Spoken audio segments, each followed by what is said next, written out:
see how you do under pressure. Oh, yeah, I've been wanting this forever. I've been in the field with whatever they throw at me. Brush it off, pick myself up, moving on to the better. Ain't no errors, baby, it's a new era. I wake up early, feeling rich like I'm Kesha. I get to the paper, boy. Work with me, you know that I got it. Come with me, let's take a trip to the islands. We up on the jet, we'll do more than just fly on it. Stand on that hill, you gon' die on it.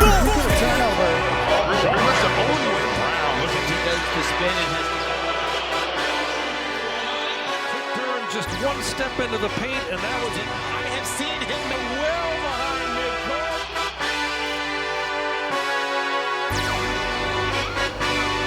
Hey,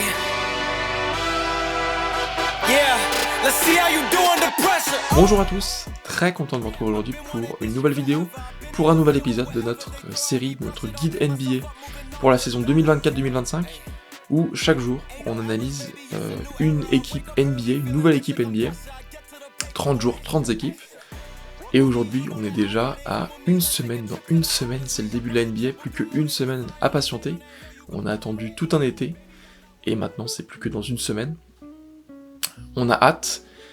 Et pour cette raison, aujourd'hui on va parler d'une grosse équipe NBA, d'une plutôt bonne équipe NBA, que moi en tout cas je vois assez haut, c'est le Miami Heat, qui en tout cas est une équipe qui historiquement est importante en NBA. Évidemment c'est le Heat de Alonzo Mourning dans les années 90, une décennie durant laquelle cette franchise est née, mais c'est aussi le Heat de Dwayne Wade dans les années 2000, de ce titre en 2006 qu'il a obtenu, et puis après du hit de LeBron James, comment j'ai pu oublier son nom, de LeBron James, avec cet effectif incroyable qu'avait à l'époque le Heat, et ses finales de NBA contre les Spurs, notamment au début des années 2010, pardon.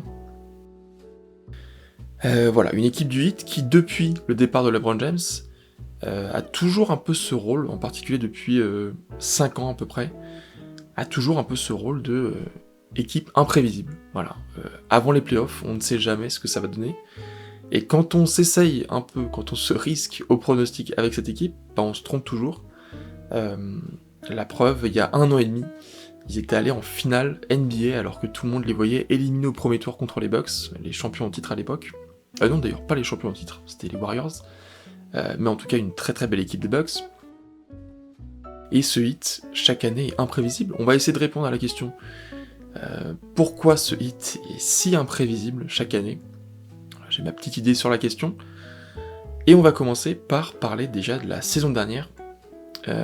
Une saison qui avait été un peu en demi-teinte, parce que ce hit ne s'était pas qualifié directement en play-off, et avait atteint donc le play-in.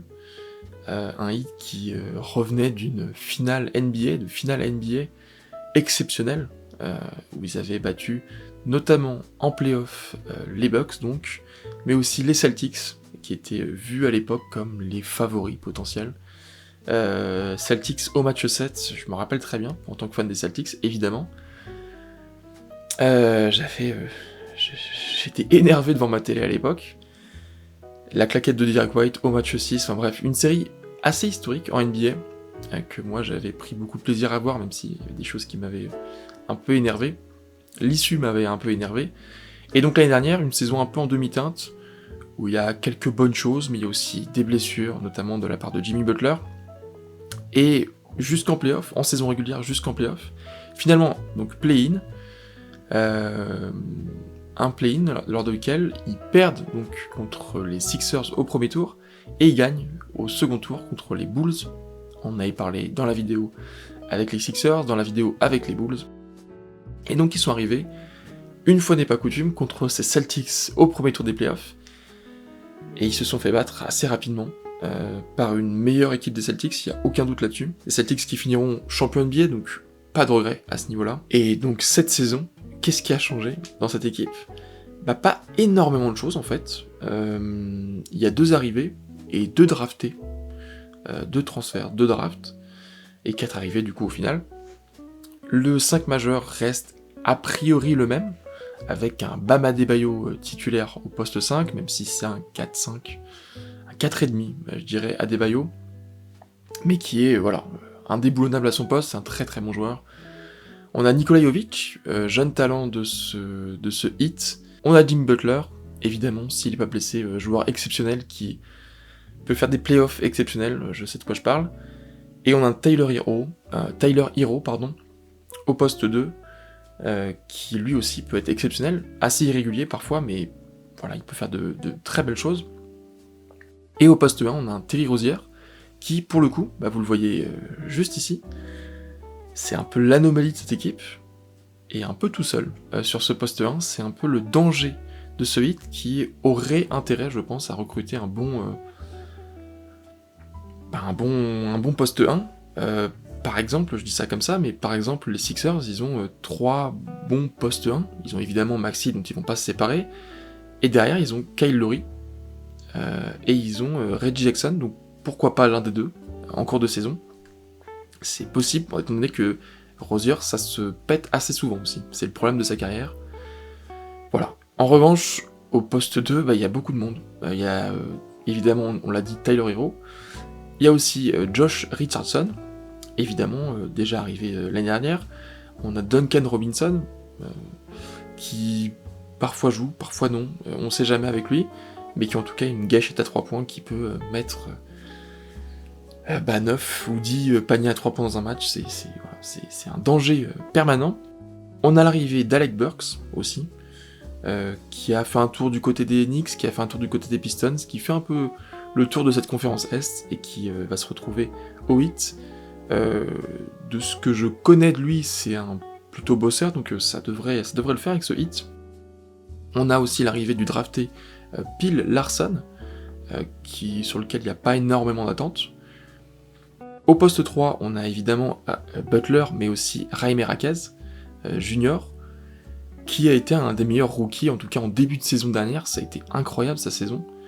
Il a fait une très très belle saison, c'est un très bon joueur, qui peut avoisiner des triples-doubles. Moi, c'est un joueur que j'ai beaucoup aimé voir, lui qui est issu de UCLA, et qui est un américano-mexicain, que vraiment j'apprécie voir. J'ai failli le mettre dans mon joueur à suivre, mais c'est pas lui, vous allez voir. Il y a aussi l'arrivée de Nassir Little, en provenance, me semble-t-il, des Suns, si je me trompe pas. Voilà, qui peut faire un office de bon backup, mais pas exceptionnel non plus. Pas l'arrivée du tout, mais évidemment il y a toujours Kevin Love qui s'est plutôt bien inséré dans ce groupe après être parti donc des Cavaliers. Il y a toujours Haywood Highsmith, toujours Thomas Bryant au poste 5, et l'arrivée de Kelel Ware, je sais pas comment ça se prononce exactement, qui a été drafté donc par le Heat, et qui a été drafté en 15e position. Moi j'avais complètement oublié son nom, j'avais complètement oublié son existence, mais Kelel Ware, donc, que je prononcerai comme ça, pour le coup, on peut attendre certaines choses de lui. 15e position, c'est plutôt pas mal. C'est pas évidemment une première position, mais dans une draft qui est assez équilibrée, pourquoi pas faire des choses et prendre la relève d'un poste 5 sur lequel il n'y a pas vraiment de relève. Donc voilà, pourquoi pas un joueur intéressant cette saison à suivre. Mais pour moi, donc toujours avec Eric Spoelstra, je l'ai pas dit, coach exceptionnel, un des meilleurs coachs de la NBA que je respecte énormément, parce qu'il a fait beaucoup de mal à mon équipe. Mais mon joueur à suivre, donc, c'est Terry Rozier, qui s'est pété pas mal l'année dernière, mais qui peut être vraiment un bel apport à cette équipe, qui a un vrai talent, pour le coup, Terry Rozier, aucun doute là-dessus. Ancien joueur des Hornets dont on a parlé hier, ancien joueur des Celtics aussi, dont on a parlé dans cette vidéo, qui a des stats à la James Harden aux Clippers. Franchement, quand on regarde ses stats, il a des stats à la James Harden aux Clippers, moins de passes décisives. Je sais pas s'il a un aussi bon pourcentage, en tout cas au tir, au rebond, interception compte, c'est les mêmes stats quasiment que James Harden, que celles que j'avais mis pour James Harden.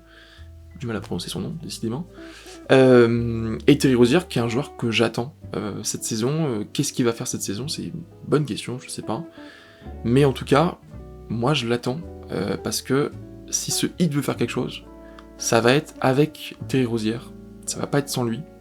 Je pense que sans un bon meneur, ça va être compliqué pour ce Heat.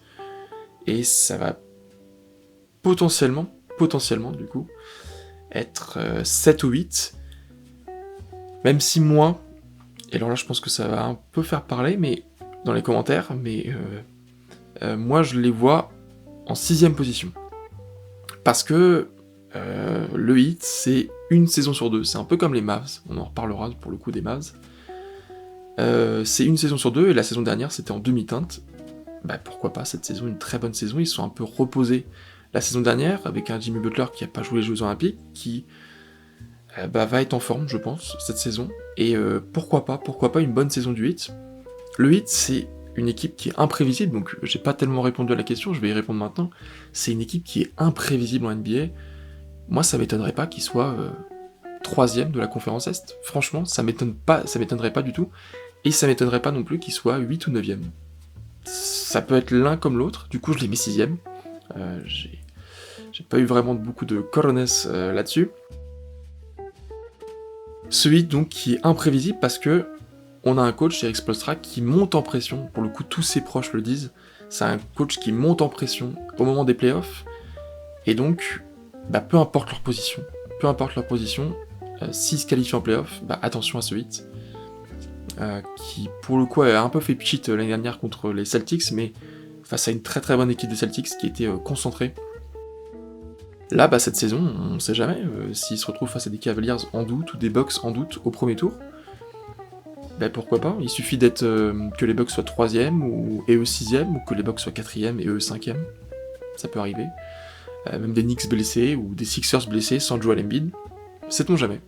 Voilà, donc ce Heat est toujours imprévisible, pareil pour Jimmy Butler, il peut être blessé, comme il peut faire une très très bonne saison, et c'est vraiment une équipe de travailleurs, quoi. Il y a un ADN Heat, ce qui explique aussi le fait qu'ils soient imprévisibles, parce que ils travaillent énormément, donc ça peut se faire ressentir à certains moments, et ça peut ne pas se faire ressentir quand ils sont face à une équipe qui est concentrée, qui a aucun doute. Donc voilà. Dites-moi ce que vous en pensez en commentaire, dites-moi ce que vous pensez de ce Miami Heat, qu'on peut attendre très haut, qu'on peut attendre très bas aussi. Voilà. C'est assez compliqué quand même à prédire la position de ce Heat. Dites-moi ce que vous en pensez en commentaire, dites-moi si vous avez aimé cette vidéo. Si c'est le cas, vous pouvez mettre un pouce bleu, la partager, ou vous abonner pour continuer à suivre cette série donc, qui ne s'arrêtera pas en si bon chemin, parce que demain, on va parler d'une autre équipe de Floride, vous avez un indice derrière moi, et d'ici là, donc, moi je vous dis à très vite.